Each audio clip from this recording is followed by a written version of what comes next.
तो देखिए friends, question बहुत इंपॉर्टेंट है, तो चलिए स्टार्ट करते हैं अपनी क्लास को। सबसे पहले वेलकम टू आरपी स्टडी। तो देखिए फ्रेंड्स, फर्स्ट क्वेश्चन क्या कहता है आपसे कि एक खास कोड के अंदर RAIL को 5796 लिखा जा रहा है, तो उसी कोड के अंदर TAPA को 3748 लिखा जाता है। तो आपको इसी के अकॉर्डिंग बताना है कि PAIR को हम किस प्रकार से लिखेंगे। ये एक कोड लैंग्वेज है, तो बताइए कोडिंग के थ्रू इसको हम कैसे सोल्व करेंगे। हर क्वेश्चन हमारे लिए इंपॉर्टेंट है, क्या पता कौन सा क्वेश्चन आपको एग्जाम में देखने को मिल जाए, तो हमें हर तरीके के हर क्वेश्चन को सोल्व करना है। और सबसे बड़ी बात क्या होती है कि इसका जो हमें जो फैक्ट है ना, जो मतलब किस प्रकार से सोल्व करना है, उसके बारे में भी जानना है। तो फटाफट से आंसर कर दीजिए कमेंट के अंदर कि इसका आंसर क्या होगा। Very good. देखो ऑप्शन नंबर ए वाले बिल्कुल सही बता रहे हैं। इसके अंदर देखो हमें कुछ नहीं करना है। अब देखो जो चीज हमें चाहिए PAIR, वो तो हमें दे रखी है कि P ये रहा, A ये रहा, I ये रहा, R है, सब कुछ दे रखा है हमें। तो हमें क्या करना होगा, देखो P का कोड क्या दिया गया है, P है यहाँ पर, क्या दिया गया है 4, तो 4 को रख लेंगे हम। A कहाँ पर है, ये रहा, और A का कोड क्या दिया गया है, हमें दिया गया है गैस 7, तो 7 को चूज कर लेंगे। अब आता है आई का कोड हमें क्या दिया गया है 4, तो आई का कोड ये रहा, आई का दिया गया है 9, तो 9 आ जाएगा। क्लियर होगा। अब आर का कोड हमें क्या दिया गया है 5, यानी 4 7 9 5 इसके आंसर हो जाएंगे। ऐसे क्वेश्चन में देखो जो हमें निकालना है वो अगर हमें इसमें दिख रहा है ना, तो हमें कुछ भी नहीं करना, जोड़ घटा गुना भाग कुछ नहीं करना, सिर्फ जो वैल्यू आपको दी गई है उसी वैल्यू को आपको पुट करना है और आपका आंसर आपके सामने होगा और 3 नंबर आपके पक्के हो जाएंगे। नेक्स्ट आता है, क्या बताते हैं कि उत्तरामुख बच्चों की एक पंक्ति में रितेश क्या है, बाएं छोर से 12वें स्थान पर आता है। अब सुधीर क्या है, जो दाएं छोर से 22वें स्थान पर आ रहा है। अब रितेश से दाईं ओर चौथा है, तो बताना है आपको कि इस पंक्ति में कुल कितने टोटल कितने बच्चे खड़े हुए हैं। फटाफट से लगाइए अपना लॉजिक और आंसर कर दीजिए कि इस प्रकार के क्वेश्चन को आप कैसे सोल्व करेंगे। क्वेश्चन बहुत है, सीटिंग अरेंजमेंट का क्वेश्चन है, तो बताइए इसको किस प्रकार से सेट किया गया है। लैंग्वेज को पकड़िए और सोल्व कीजिए, एक एक लाइन को पकड़ के सोल्व कीजिए, सारी को मत पढ़िए एक साथ, एक एक लाइन को पकड़ के सोल्व कीजिए।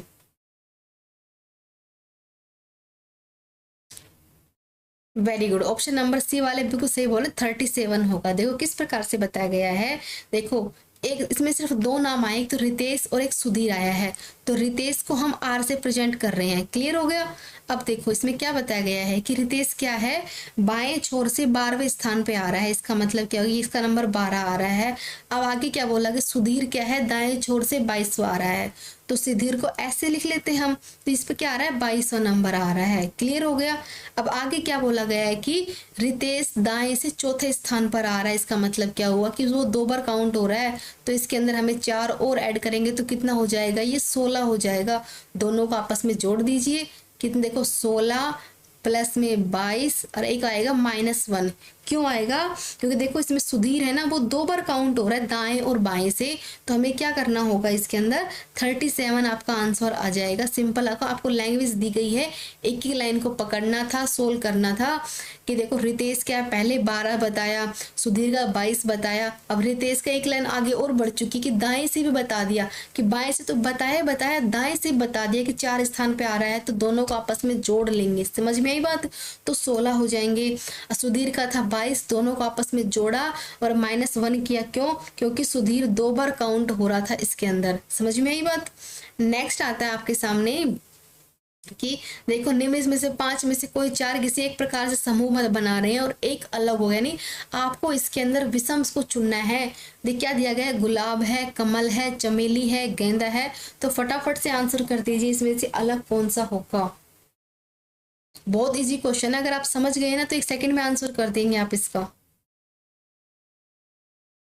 Very good. देखो बी वाले बिल्कुल सही बता रहे। देखो फ्रेंड्स ऐसे क्वेश्चन को हमें ना, देखो फूल है, इसका मतलब क्या है कि हमें इसकी खुशबू के अकॉर्डिंग चूज करना होगा। आप सभी जानते हैं कि जो गुलाब होता है उसकी खुशबू सबसे अलग है, मतलब बहुत अच्छी आती है। चमेली की खुशबू का तो क्या कहना, सबसे लाजवाब होती है। गेंदे की खुशबू सबसे अलग होती है।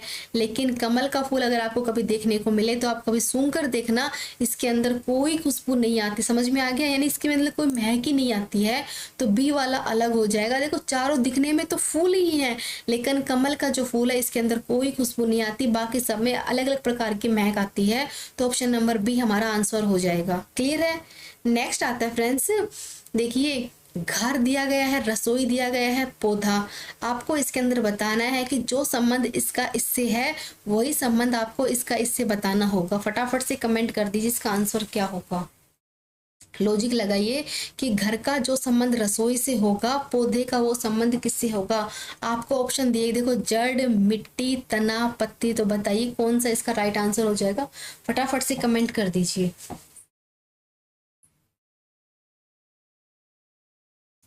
Very good. देखो ऑप्शन नंबर ए वाले बहुत सही जा रहे हैं। देखो उन्होंने सिंपल क्या बताया गया है इसके अंदर।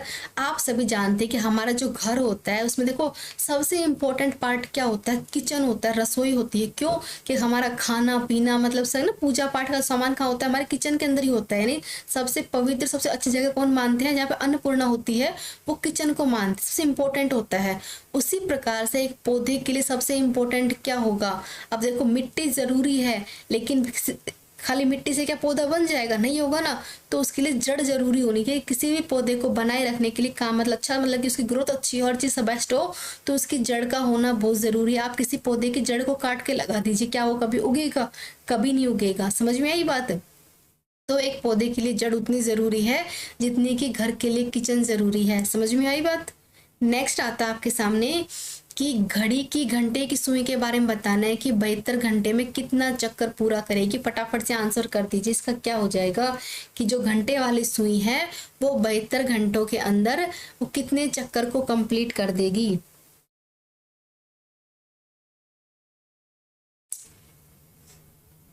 बताइए फटाफट से कमेंट कर दीजिए इसका आंसर क्या हो जाएगा। कौन सा मतलब कि थोड़ा सा मतलब कि सोचने का सवाल है, इसमें कुछ नहीं करना, सिर्फ थोड़ा सा लॉजिक लगाना है और कुछ भी नहीं करना है आपको इसके अंदर।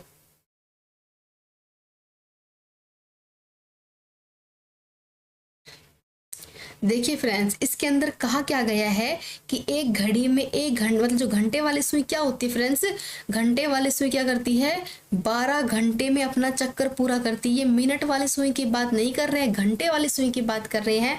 तो घंटे वाली सुई 12 घंटे के अंदर अपना चक्कर कंप्लीट करेगी। समझ में आई बात। अब पूछा गया है 72, तो हमें क्या करना होगा, 72 के अंदर हमें 12 का भाग देंगे तो क्या आ जाएगा 12 6 72, तो 6 इसका आ जाएगा। ऑप्शन नंबर सी इसका राइट आंसर हो जाएगा। समझ में आई कि ऐसे क्वेश्चन को हमें कैसे सोल्व करना है। यहाँ पर मिनट वाली सुई की बात नहीं हो रही थी, घंटे वाली की हो रही थी। और घंटे वाली सुई आप 25 जानते हैं कि बहुत स्लो चलती है, 12 घंटे कंप्लीट होने के होते हैं तब जाके उसका एक चक्कर कंप्लीट होता है। मिनट वाली सुई तो मतलब कि हर घंटे में चक्कर लगा लेती है, पर ये जो घड़ी है ना जो घंटे वाली है ये बहुत स्लो चलती है। नेक्स्ट आता है शब्द कोश के अनुसार बताना है कि आपको बताना है कि देखो इसमें क्या करना है, आपको बताना है कि जो एबीसीडी के अकॉर्डिंग सेट करके बताना है कि कौन सा स्थान है जो चौथे वर्ड के ऊपर आएगा। ए बी सी डी 4 दिए गए हैं, तो बताइए आपको कि देखो सबको अच्छे से पढ़िए, बी को सी को डी को, तो बताना है कि चौथे नंबर के ऊपर क्या आएगा। सिर्फ इतना सा काम करना है आपको। ऐसे क्वेश्चन को आप सोल्व कैसे करेंगे, क्या लॉजिक लगाएंगे इसके अंदर। देखो फ्रेंड्स आपके कमेंट बहुत अच्छे आ रहे हैं। देखो ऐसे क्वेश्चन को हमें सोल्व कैसे करना है। देखो अब देखो SAN देखो इन सबको तो कट कर दीजिए। सिंपल तरीका ये जो ये सबके अंदर है तो इनको तो हमें कट करना होगा। क्लियर हो गया। अब देखो एक आ गया S, एक आ गया A C और T, तो इसका मतलब है कि पहले नंबर पे तो ये वाला आएगा। अब देखो इनमें से दूसरे नंबर पे को देखो, इसमें भी C है इसमें भी C है, तो ये भी कट गया ये भी कट गया। इसमें T है इसमें भी T है ये भी कट गया। इसमें I है और इसमें भी I ये भी कट गया। अब बताओ T कितने नंबर पे आता है 20 नंबर पे, O कितने नंबर पे आता है 15 पे, तो 2 नंबर पे आएगा ये और 3 नंबर पे आएगा ये, तो 4 नंबर पे क्या आएगा हमारा संस्कृत आ जाएगा। क्लियर हो गया कि ABCD के अकॉर्डिंग हमें क्वेश्चन को सेट करना होता है और जो जो मैच हो रहे हैं उनको कट करते जाइए और सोल्व कर दीजिए। बहुत इजी तरीका है इनको सोल्व करने का। समझ में आई बात कि कैसे करना है। एग्जाम के अंदर आप मिस्टेक नहीं करना और अच्छे से क्वेश्चन को सोल्व करना। नेक्स्ट आता है क्या बताया गया इसके अंदर कि एक लड़की की ओर इशारा करते हुए रवि ने कहा कि यह मेरे पिता के एकमात्र संतान की पुत्री है, तो बताना है कि रवि की पत्नी का उस लड़की से किस प्रकार से संबंध होगा। ऐसे क्वेश्चन को आपको बताया था मैंने कैसे सोल्व करना है, खुद के ऊपर लेकर कीजिए कि मेरे पिता की एकमात्र संतान की पुत्री, बताओ किसके बारे में बात हो रही है इसके अंदर। एक सिर्फ इतनी सी लाइन है, अगर इस इतनी सी लाइन को अगर आपने पकड़ लिया ना तो क्वेश्चन आपका सोल्व हो जाएगा। बताओ कि इतनी सी लाइन के अंदर ये कहना क्या चाह रहा है आपसे कि वह मेरे पिता की इकलौती संतान की बेटी है, इसका मतलब क्या हुआ बताइए, फटाफट से कमेंट कर दीजिए।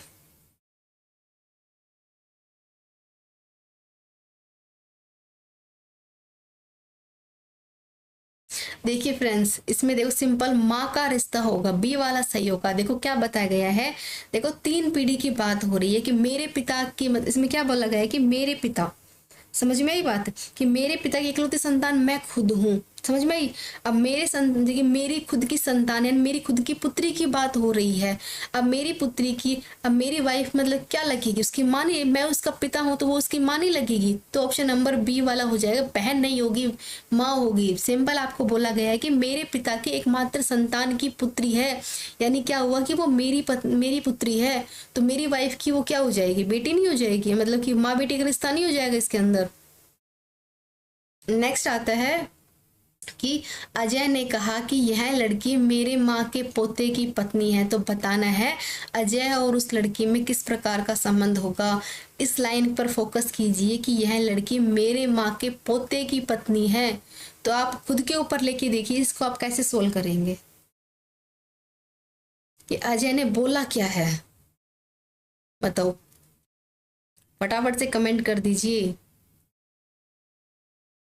अब देखो कंफ्यूज बात है, ना देखो पति और भाई वाला तो कोई रिश्ता होगा ही नहीं, तो ये तो पहले ही कट चुके हैं, ये तो इसमें से होगा या फिर इसमें से होगा, वो आपको सोचना है कि किसमें से क्या हो सकता है,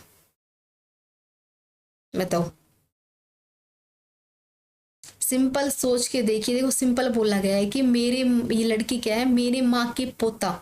अब आप सभी जानते हैं कि आपकी माँ का पोता कौन होगा, बताओ।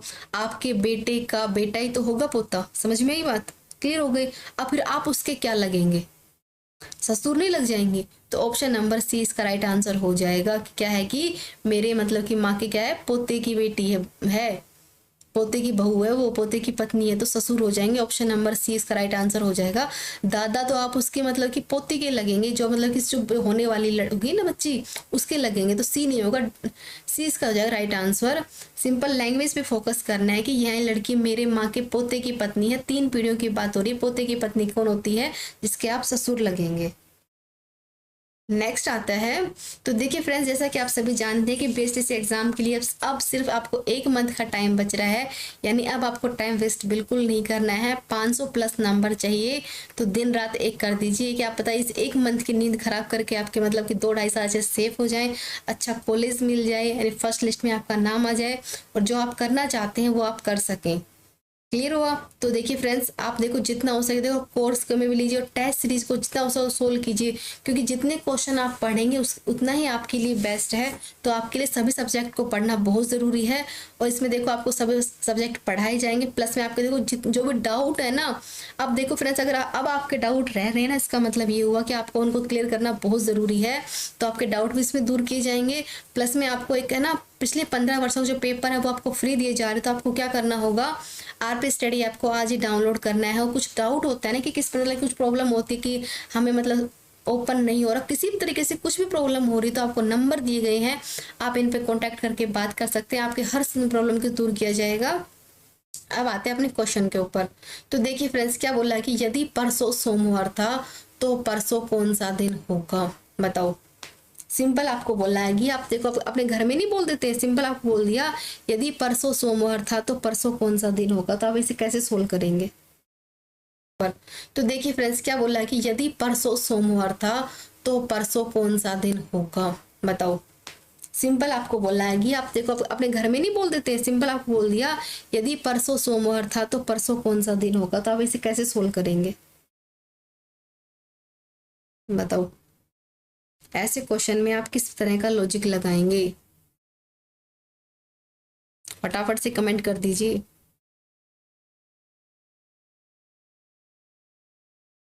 देखो कंफ्यूज हो रहे हैं। देखो बी वाला बिल्कुल सही बताया, शुक्रवार होगा। कैसे? देखो फ्रेंड्स, ऐसे क्वेश्चन में हमें क्या करना होता है, सबसे पहले बात आती है आज की।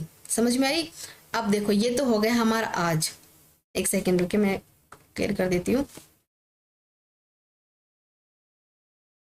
देखो क्या हो गया, ये हो गया हमारा आज की बात आ गई। अब परसों यानी ये दिन और ये दिन आ गया। अब क्या कि परसों सोमवार था, मंडे था, तो यहाँ पर क्या हो जाएगा फ्रेंड्स, ये मंगलवार ट्यूसडे नहीं हो जाएगा, ये वेडनेसडे बुधवार नहीं हो जाएगा। अब परसों क्या होगा, अब यानी कल के बाद तो परसों आएगा। अब कल क्या होगा, गुरुवार थर्सडे हो जाएगा, फिर फ्राइडे नहीं आ जाएगा, यानी शुक्रवार इसका राइट आंसर हो जाएगा। इसको देखो आपको लैंग्वेज के अकॉर्डिंग पकड़ना है कि परसों सोमवार था तो परसों कौन सा दिन होगा। तो हमें पहले आज पर आना है कि आज का दिन निकल गया है तो कल परसों का हम अपने आप निकाल लेंगे। सिंपल तरीका यही होता है इनको सोल्व करने का। नेक्स्ट आता है, देखो क्या बोला कि यदि TABLE को GZYOU लिखा जाता है तो JUICV को किस प्रकार से लिखा जाएगा। ये एक कोड लैंग्वेज है, तो इसको कोडिंग के दूर इसको सेल कीजिए। तो बताइए इसको कैसे सेट करेंगे आप, कौन सा लॉजिक लगाएंगे इसके अंदर। अब एक मंथ बच चुका है तो इसका मतलब ये हुआ कि आपको क्वेश्चन देखते ही आंसर फटाफट से आ जाना चाहिए कि इसका आंसर ये होगा। कंपटीशन बहुत ज्यादा, देखो आप सोच लें BSTC में कंपटीशन नहीं है तो आप एग्जाम देने जाओगे ना तो आपकी आंखें फटी की फटी रह जाएंगी, इतना कंपटीशन देखने को मिलेगा। हर तरीके के लोग मतलब कि एग्जाम देने आएंगे, तो 500 प्लस स्कोर तो करना ही करना है, तो उसके लिए अच्छे से पढ़ना बहुत जरूरी है। अब देखो मैंने आपको क्या बोला था कि A से लेकर Z तक आपको सब कुछ पढ़ना बहुत जरूरी है, यानी इनके A के अपोजिट क्या आएगा, B के C के, देखो ये तरीका पढ़ना बहुत जरूरी है। देखो इसमें यही रूल लगाया गया। देखो सिंपल क्या बोला है कि T के अपोजिट क्या आता है, G आता है। A के अपोजिट क्या आ जाएगा, Z आ जाएगा। B की क्या आ जाएगा, Y आ जाएगा। L की क्या आ जाएगा, O आ जाएगा। E के क्या आ जाएगा, V आ जाएगा। समझ में आई बात? अब बताओ J के अपोजिट क्या आता है, फटाफट से कमेंट कर दो। क्यों नहीं आ जाएगा? U के अपोजिट क्या आएगा, F नहीं आएगा। I के अपोजिट R नहीं आएगा। C के अपोजिट X नहीं आएगा। E के अपोजिट V नहीं आएगा। सिर्फ आपको अपोजिट क्रम में चलना था और कुछ नहीं करना था। सिंपल आपको अगर आपको पता है ना कि किसके अपोजिट क्या आएगा तो आप इसे 1 सेकंड में सोल्व कर देंगे। लेकिन देखो अगर आप एग्जाम के अंदर ABCD Z तक लिखेंगे फिर उसको अपोजिट क्रम में सीखेंगे तो बहुत टाइम वेस्ट हो। इनकी ट्रिक भी होती है, आप ट्रिक के थ्रू इनको याद कीजिए। जो याद नहीं होता उसे याद करना बहुत जरूरी है। और ABCD तो रीजनिंग का बहुत इंपॉर्टेंट पार्ट है। ये तो देखो स्क्वायर हो गया, घन हो गया, मतलब क्यूब हो गया, ABCD हो गया, तो मतलब कि फिक्स है, इनमें से क्वेश्चन जरूर बनते हैं, तो आपको अच्छे से पढ़ना इसके बारे में बहुत जरूरी है। नेक्स्ट क्या बताया गया है कि गरिमा का परिचय देते हुए राकेश ने कहा है कि उसके पिताजी मेरे पिताजी के इकलौते पुत्र हैं। तो आप बताइए कि राकेश और गरिमा का संबंध किस प्रकार से होगा, बताओ। लैंग्वेज पे फोकस कीजिए, बोला क्या जा रहा है इसके अंदर। रिश्तों की पहचान करना है। राजस्थान में रहने वाले हैं आप, राजस्थान में सबको पता है कि रिश्ते बहुत इंपॉर्टेंट होते हैं, तो आप पहचान कैसे करेंगे। लैंग्वेज पे फोकस कीजिए, क्या बोलेगी कि इसके पिता यानी मेरे पिताजी का इकलौता पुत्र कौन होगा, बताओ। इकलौते पुत्र का क्या है, पुत्र है, बताइए किस प्रकार से संबंध हो जाएगा इनके बीच में, बताओ। सिंपल लैंग्वेज दी, इसका मतलब क्या हो रहा है। देखो डी वाला सही बोल रहा है, पिता हो जाएगा, एकदम करेक्ट बोला है। देखो सिंपल क्या बोला गया है कि मेरे पिता के इकलौते पुत्र, इसका मतलब कौन है, वो खुद के बारे में बात कर रहा है। समझ में आई बात। अब उसके पिता मेरे पिता के इकलौते पुत्र हैं, तो इसका क्या हो जाएगा कि जो राकेश क्या है गरिमा के पिता होंगे। तो सिर्फ इस लैंग्वेज को पकड़ना है और इसमें कुछ नहीं करना। अगर लैंग्वेज को पकड़ गए तो आप तुरंत सोल्व कर देंगे। नेक्स्ट आता है आपके सामने, यदि हरा का अर्थ लाल है, लाल का अर्थ पीला है, पीले का अर्थ नीला है, नीले का अर्थ नारंगी है, तो बताइए स्वच्छ आकाश का कलर कैसा होगा, बताओ। कोडिंग दिया गया है, आपको बताया कि कोड बताया गया कि किस कलर का कोड क्या है, तो आप इसको कैसे सोल्व करेंगे, फटाफट से कर दीजिए। आकाश किस कलर का होता है, नीले कलर का, ब्लू कलर का, और ब्लू कलर का कोड क्या दिया गया है हमें, बताओ, नारंगी। तो ऑप्शन ए वाले बिल्कुल सबका सही था, ए वाला सबने राइट आंसर किया है। ऐसे दनादन आंसर कीजिए, क्वेश्चन देखते ही फटाफट आंसर आ जाने चाहिए। नेक्स्ट आता है यदि मैं दक्षिण की ओर अपना दायां पैर हाथ फैलाकर खड़ा हूं तो बताइए कि मेरी पीठ किस दिशा में होगी। तो ऐसे क्वेश्चन को आप कैसे सोल्व करेंगे, आपसे बता दिया अच्छे से कि यदि मैं दक्षिण की ओर अपना दायां हाथ फैलाकर खड़ा हूं तो मेरी पीठ या मेरा मुंह किस साइड होगा, बताओ।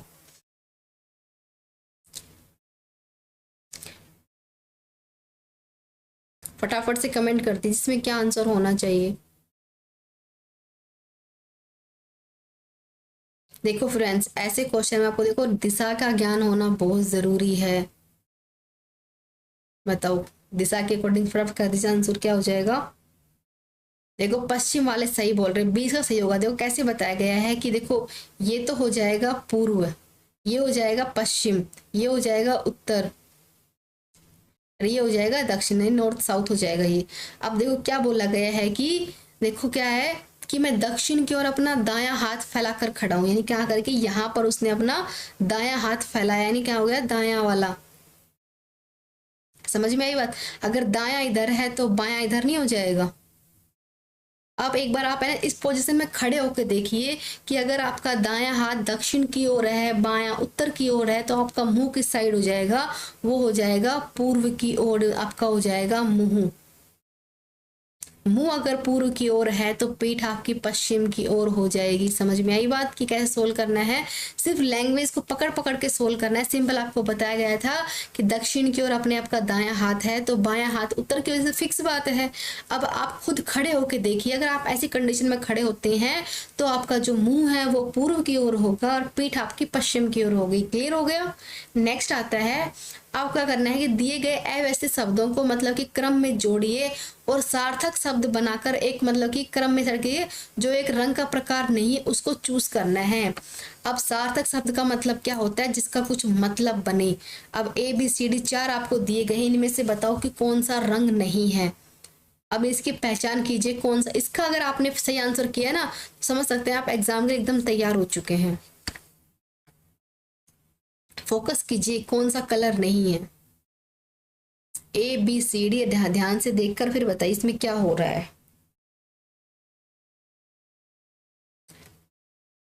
देखिए फ्रेंड्स, थोड़ा ध्यान से फोकस करेंगे तो आप इनको पहचान लेंगे इसके अंदर क्या हो रहा है। हर तरीके को देखो, V देखो LTELO, इसमें क्या नजर आ रहा है आपको, बताओ बताओ। एक समझ में कि वायलेट कलर में बैंगनी कलर नजर नहीं आ रहा, क्या हो गया। वायलेट की मीनिंग फटाफट से कमेंट कर दीजिए क्या हो जाएगी। VIOLET, वायलेट कलर नहीं हो गया। अब देखो ये आता है कि कौन सा ही आ गया। अब ये तो मुझे कोई कलर नजर नहीं आ रहा है। अब देखो इसमें सिंपल क्या बोला गया, देखो ये कोई कलर तो है ही नहीं, क्योंकि इस मीनिंग को मिला के कोई कलर नहीं बनता है। देखो इसमें को इसका बन सकता है एक फ्लोर, FLOWER, यानी फूल हो जाएगा। अब देखो ENGRAO, एक नाम देखिए, ऑरेंज की फीलिंग नहीं आ रही इसके अंदर। अब ऑरेंज कैसे लिखेंगे हम, ORANGE। अब देखो PELRUP। अब पर्पल जैसी महक नहीं आ रही है आपको इसके अंदर, मतलब वर्ड को पहचानने की। देखो इसमें यार पर्पल, तो क्या कैसे लिखेंगे हम, PURPLE। तो सबको पता है कि फ्लोर कोई रंग नहीं है, बाकी वायलेट भी रंग है, ऑरेंज भी रंग है और पर्पल भी रंग है। कौन कौन से कलर है फटाफट से बता दीजिए कि बैंगनी, ऑरेंज और बताओ। पर्पल भी बैंगनी होता है और वॉयलेट भी बैंगनी कलर ही होता है। इसमें कंफ्यूज नहीं होना कि कौन कौन सा कलर बता दिया आपको। क्लियर हो गया। नेक्स्ट आता है, आपके सामने आता है कि एक आदमी ने एक महिला की ओर क्या कहा कि आपके भाई का एकमात्र पुत्र मेरी पत्नी का भाई है। तो उस महिला उस आदमी से किस प्रकार से संबंध करेगी, बताना है कि उस महिला का उस आदमी की पत्नी से किस प्रकार से संबंध हो जाएगा। लैंग्वेज पे फोकस कीजिए कि आपके भाई का एकमात्र पुत्र मेरी पत्नी का भाई है। समझ में आई बात। तो आपको बताना है उसमें किस प्रकार से हो जाएगा, कैसे बताया गया है,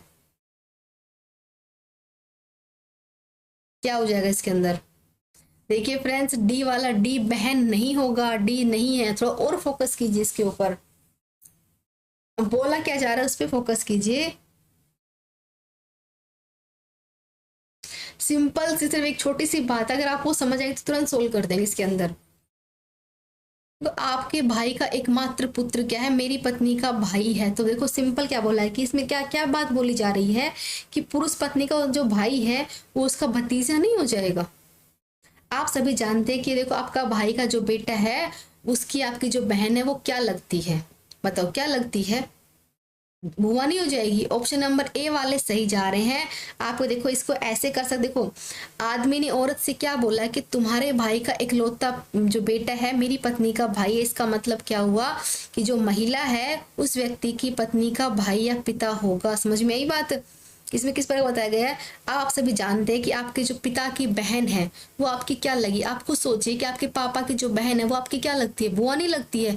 तो ऑप्शन ए वाला सही हो जाएगा। सिर्फ लैंग्वेज को पकड़ना है और कुछ नहीं करना है। नेक्स्ट आता है कि सुनीता लड़कियों की एक पंक्ति में दोनों छोरों से 11वें स्थान पर आती है। तो आपको बताना है कि उस पंक्ति में कुल कितनी लड़कियां हैं।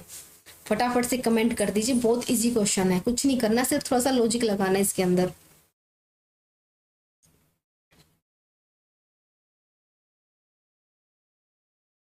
देखो फटाफट से, वेरी गुड। देखो बी वाले बिल्कुल सही बता रहे हो। इसको है ना हम दो तरीके से सोल्व करेंगे। पहला तरीका क्या हो जाएगा? देखो अगर उस लड़की का स्थान 11वां आ रहा है इसका मतलब क्या हुआ कि 10 ही उसके आगे हैं और 10 ही उसके पीछे हैं और एक वो खुद। समझ में आई बात? कितने हो गए? 21 नहीं हो गए हैं। अब देखो दूसरा तरीका क्या हो जाएगा फ्रेंड्स? देखो क्या बोला है कि 11वें स्थान पे, तो क्या करेंगे हम? 11 + 11 - 1, तो ये भी 21 ही हो जाएंगे। दो तरीके से सोल्व कर सकते हैं। अब देखो 11 बोला तो 10 उसके आगे हैं, 10 ही पीछे है। तो ऐसे कर लो चाहे ऐसे कर लो, आंसर वही मिलेगा। तरीका चाहे आप कोई सा भी लगा लो। नेक्स्ट आता है आपके सामने कि एक कक्षा में सफल हुए लड़कों की सूची में राजन 11वां स्थान रखता है और नीचे की ओर से वह 31वां स्थान रखता है। 3 लड़कों ने परीक्षा नहीं दी और एक फेल हो गया।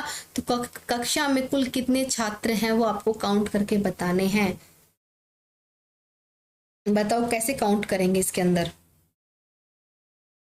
इस क्वेश्चन को आप कैसे सोल्व करेंगे? लगाइए अपना लॉजिक और फटाफट से आंसर कर दीजिए। इसमें क्या होगा?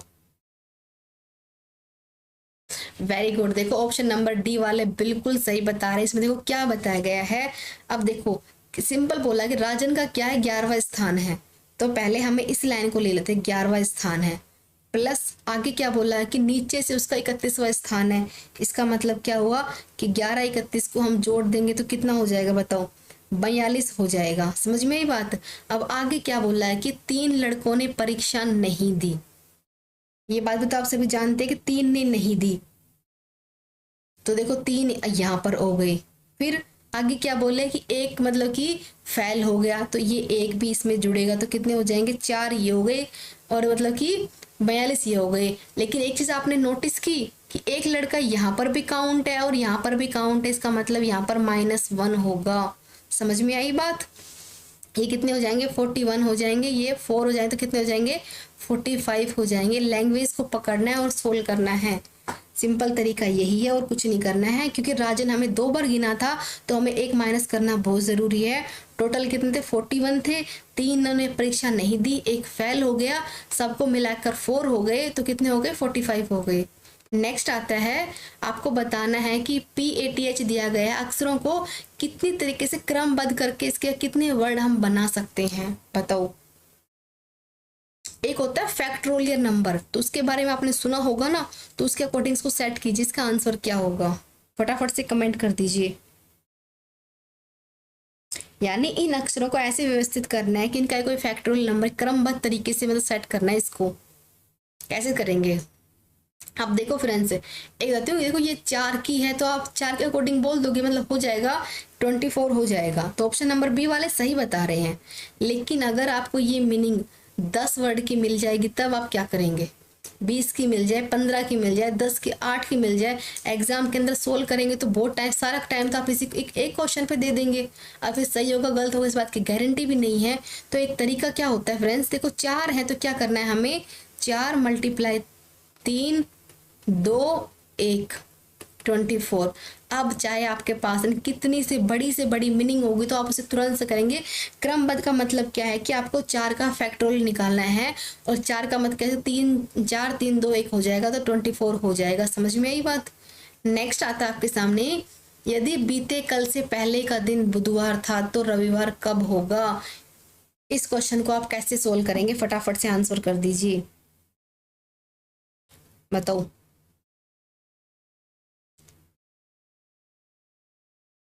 लैंग्वेज पे फोकस कीजिए और फिर फटाफट से आंसर कीजिए।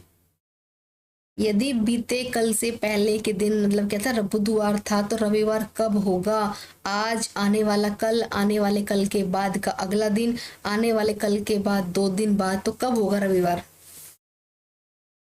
देखो सी और डी में कंफ्यूजन दिख रहा है, को सी बोल रहा है डी बोल रहा है। देखो सी वाले सही बोल रहे हैं, इसमें देखो क्या बोला गया है। अब देखो ऐसे क्वेश्चन को क्या, देखो हम आते हैं आज के ऊपर, सिंपल। अब देखो क्या बोला है कि कल से पहला दिन बुधवार था, इसका मतलब क्या हो जाएगा, यहाँ ये होता है वेडनेसडे, तो ये क्या हो जाएगा थर्सडे, गुरुवार हो जाएगा। ये क्या हो जाएगा, आज फ्राइडे आ गया। अब पूछा गया है रविवार, तो कल ये सैटरडे हो जाएगा, तभी तो संडे आएगा, यानी आने वाले कल के बाद के अगला दिन हो जाएगा। ऑप्शन सी वाला सही बताया गया है। आपको आज पर आना था कि देखिए कल के बाद बुधवार था, तो देखो कल के बाद ही आपका संडे होगा। समझ में आई बात। नेक्स्ट आता है कि आपको बताना है, विषम को चुनना है कि देखो कुरुक्षेत्र, सारनाथ, पानीपत, हल्दी घाटी में से अलग क्या हो जाएगा, फटाफट से कर दीजिए, बताओ इसका आंसर क्या हो जाएगा। वेरी गुड, देखो ऑप्शन बी वाले बिल्कुल सही जा रहे हैं, देखो एकदम सही, फटाफट से आंसर किया। देखो आप सभी जानते हैं कुरुक्षेत्र, पानीपत और हल्दी घाटी क्या है, अपने मतलब कि बहुत ऐतिहासिक लड़ाई वाली जगह मानी जाती है। समझ में आई बात। लेकिन सारनाथ क्या है, एक प्रमुख तीर्थ स्थल है, जो कि मतलब कि गौतम बुद्ध का मतलब कि पहली बार धर्म की शिक्षा कहाँ पे दी थी, सारनाथ में दी थी, तो ये स्पेशल है। बल्कि कुरुक्षेत्र, पानीपत या मतलब कि क्या है, वो हमारे मतलब कि ना कि ये ऐतिहासिक लड़ाइयों की वाली जगह मानी जाती है, कि मतलब कि ना जहाँ पर बहुत युद्ध हुए थे, कुरुक्षेत्र, पानीपत, हल्दी घाटी मतलब कि ना हमारे इतिहास में मतलब बहुत इंपॉर्टेंट है ये सब। लेकिन सारनाथ क्या है, गौतम बुद्ध ने पहली बार अपना ज्ञान मतलब कि धर्म की दीक्षा दी थी। नेक्स्ट आता है कि मछली जैसे जल से संबंध रखती है तो चिड़िया का संबंध किससे हो जाएगा, फटाफट से आंसर कर दीजिए, किस प्रकार से इसका आंसर करेंगे आप, बताओ। वेरी गुड, देखो ए वाले बिल्कुल सही जा रहे हैं। देखो सिंपल आपको बताया गया है, आप सभी जानते हैं कि मछली क्या है, मछली और मछली का पानी से बहुत इंपॉर्टेंट रिश्ता है। क्या मतलब, उसका मतलब कि पूरा पर्यावरण बोलते हैं ना कि मछली को पानी के अंदर रहना पसंद होता है। पानी का मतलब कि वो पानी के बिना मर सकती है। आप सभी जानते हैं ना कि मछली जल की रानी है, जीवन उसका पानी है, हाथ लगाओ डर जाएगी, बाहर निकालोगे तो मर जाएगी, ये बात सही बोली गई है। तो मछली के लिए उसकी आन बान शान क्या है, उसका जल ही है। तो चिड़िया के लिए क्या है, चिड़िया को क्या पसंद है, आकाश पसंद है, खुले आकाश में उड़ना, नहीं कि जाल के अंदर रहना। समझ में आई बात। तो आकाश हो जाएगा, ऑप्शन ए वाले बिल्कुल सही है ना, कि पक्षी का संबंध किससे हो जाएगा, कि खुले में आकाश में जुड़ना, उससे बहुत है उससे जुड़े हुए हैं आकाश से, तो ऑप्शन एकदम राइट आंसर हो जाएगा। नेक्स्ट क्या बताया गया है कि अधिवर्ष को छोड़कर यदि किसी साल का पहला दिन शुक्रवार होगा तो उस साल का आखिरी दिन क्या होगा।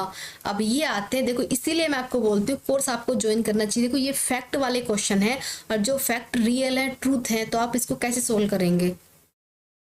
अधिवर्ष मतलब क्या हो जाएगा, जैसे कोई लीप वर्ष ना हो, उसके अकॉर्डिंग बताए। लीप वर्ष में तो एक दिन बढ़ जाता है, वो तो एक अलग बात है, क्योंकि आपको पता है नॉर्मल 28 दिन की फरवरी होती है, लेकिन अगर लीप वर्ष आ गया तो वो 29 दिन की हो जाएगी, ये बात आप सभी जानते हैं।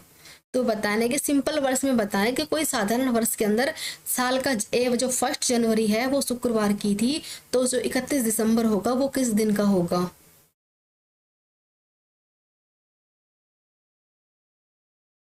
देखो कंफ्यूजन दिख रहा है। देखो फ्रेंड्स, ये एक रूल होता है, एक फैक्ट होता है, अगर मतलब कि कोई मतलब कि गैर लीप वर्ष है तो उसका पहला दिन अगर शुक्रवार का है तो उसका लास्ट दिन भी शुक्रवार का ही होगा, ए इसका आंसर होगा।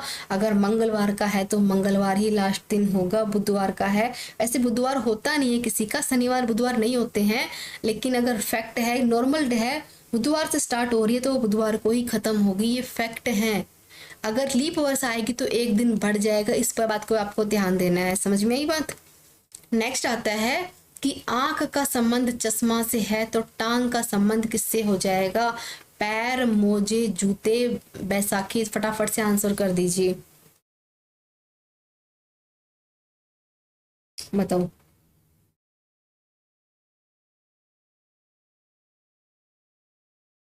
आंख का संबंध जो चश्मे से होता है, टांग का संबंध किससे होगा? फटाफट से कमेंट आ जाना चाहिए। Very good. देखो ए वाले बिल्कुल सही जा रहे हैं। देखो क्या बताया गया है, आप सभी जानते हैं कि जिनकी आंखें कमजोर हो जाती हैं उनको देखने के लिए चश्मे की जरूरत पड़ती है। समझ में आई बात?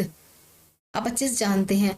अब हमारे पैर, टांग मतलब पैर हैं, इनको मतलब हमें कुछ देखना है, चलना फिरना है, तो हम कैसे करेंगे? तो इसका जूता होगा, पैर नहीं होगा। ऑप्शन सी वाला सही होगा, जूता होगा। हमारे पैरों के लिए जूते जरूरी होते हैं, नहीं कि टांग मतलब पैर जरूरी होते हैं। टांग का मतलब पैर ही होते हैं, सिंपल सी बात है। लेकिन देखो सी वाले सही होंगे, आपको इसमें कुछ नहीं करना था, क्योंकि जूते आप देखो जूते नहीं पहनोगे तो आप चलोगे कैसे? तो जूतों की आपको हेल्प की, देखो जैसे चश्मे के, आंखों को चश्मे की हेल्प चाहिए, उसी प्रकार से हमारे पैरों को जूते की हेल्प चाहिए। समझ में आई बात? नेक्स्ट आता है कि जहाज जैसे कप्तान से बिलोंग करता है, अखबार का संबंध किस प्रकार से होगा? बताइए,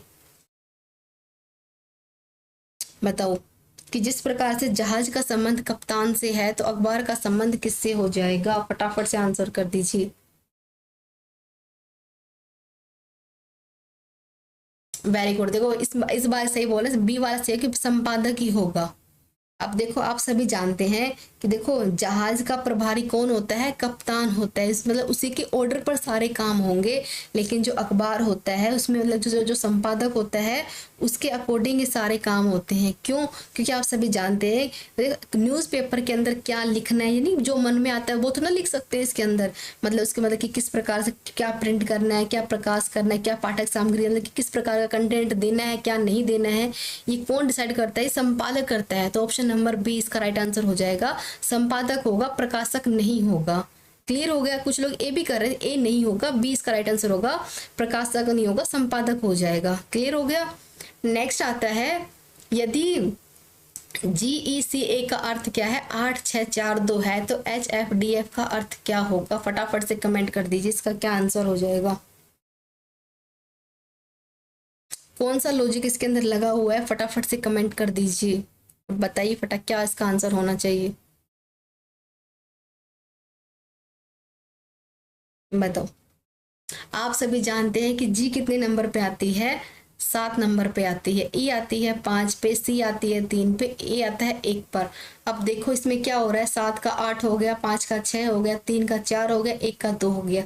इसका मतलब क्या हो रहा है? सबके अंदर +1 हो रहा है।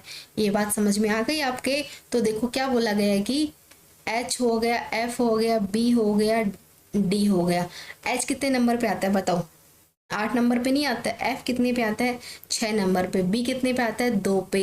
D कितने पे आता है? 4 पे। एक एक नंबर बढ़ाना है। 8 का क्या हो जाएगा? 9। 6 का क्या? 7। 2 का 3। 4 का 5 हो जाएगा। क्लियर हो गया कि ऑप्शन नंबर सी हो जाएगा राइट आंसर। देखो आपको सिंपली क्या करना था, आपको क्रम पकड़ना था और कुछ नहीं करना था। एक एक मतलब +1 करना था। अच्छा मतलब कि जैसा आपको दिया गया आप इतना समझ सकते हैं आप। नेक्स्ट देखिए क्या आता है कि अक्षय का जन्मदिन 29 फरवरी 1988 को मनाया गया था।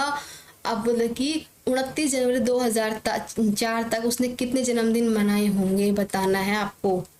29 फरवरी फोकस करने वाली डेट है, तो बताओ 2004 तक उसने अपने कितने जन्मदिन मनाए होंगे?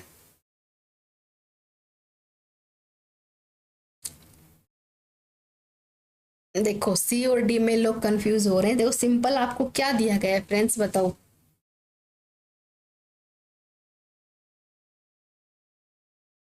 88 से लेकर 4 तक का तो टाइम भी बहुत ज्यादा होता है। आप किसके अकॉर्डिंग बोल रहे हो कि 6 होंगे, 8 होंगे, कैसे सुन रहे हो? देखिए फ्रेंड्स, आप सभी जानते हैं कि 29 फरवरी बहुत स्पेशल होती है। क्यों? क्योंकि ये 4 साल के अंदर एक बार आती है। जानते हैं ना आप सभी कि ये वो डेट है जिसका अगर जन्मदिन 4 साल के बाद एक बार आएगा, एनिवर्सरी तो वो भी 4 साल के बाद ही मनाएगा। समझ में आई बात? आप देखो किसी का जन्म हो गया तो वो ना बर्थडे मतलब क्या 4 साल के बाद एक बार ही मनाएगा ना। अब देखो इसके अंदर कौन कौन सी लीप वर्ष होंगी वो हमें काउंट करनी होगी 1988 से लेकर। अब देखो पहली लीप वर्ष कौन सी हो जाएगी, 1992 की हो जाएगी, समझ में आई बात। दूसरी लीप वर्ष कौन सी हो जाएगी, 1996 की हो जाएगी। तीसरी कौन सी हो जाएगी फ्रेंड्स बताओ, 2000 की हो जाएगी। अब चौथी कौन सी हो जाएगी, 2004 वाली ही होगी। समझ में आई बात, यानी वो 4 बार अपना बर्थडे बनाएगा होने के बाद। ये मतलब बहुत क्या कहते हैं अलग ही हो जाता है कि जिसका अगर 29 तारीख का जन्म हो, एनिवर्सरी कुछ भी स्पेशल होता है ना, तो उसे बनाने के लिए भी 4 साल का इंतजार करना पड़ता है, तब जाके वो उसे सेलिब्रेट कर सकता है। नहीं तो सेलिब्रेट में कैसे करेगा, क्या तो वो 1 मार्च में काउंट हो जाएगा या फिर 28 फरवरी में काउंट हो जाएगा। एग्जैक्ट डेट पे बनाना चाहे तो वो नहीं बना सकता। तो वही बात इसके अंदर बनाई गई है। एग्जाम पे ऐसे मतलब घुमाने वाले क्वेश्चन मिलेंगे तो आपको घूमना नहीं है। एग्जाम जैसी लैंग्वेज दी गई वैसे सेट करना और बताना है। इसमें बात लीप वर्ष से की गई थी तो सिर्फ हमें इसके और इसके बीच की लीप वर्ष निकालनी थी। तो 1992 आ गई, 1996 आ गई, 2000 आ गई, 2004 आ गई और 4 बार उसने अपने बर्थडे को मनाया है। क्लियर हो गया। तो कमेंट में ये भी बताना किस किस का बर्थडे जो 29 फरवरी को आता है। तो देखिए